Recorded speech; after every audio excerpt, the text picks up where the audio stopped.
What's up guys, this is Masi. Welcome to my channel. In this video I want to show you how to name this organic compound.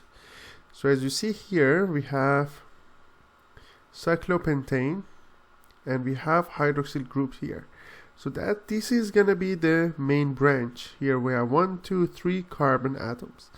So we have 1, 2, 3. So we start naming it, numbering them. So it's gonna be 1, 2, 3 because hydroxyl group has to have the smallest number. Therefore we have 1. This one is cyclopentyl propan 1-ol is gonna be the name of this organic compound. So 1 cyclopentyl propan 1-ol, because on the first one we have both hydroxyl groups and also the cyclopentyl.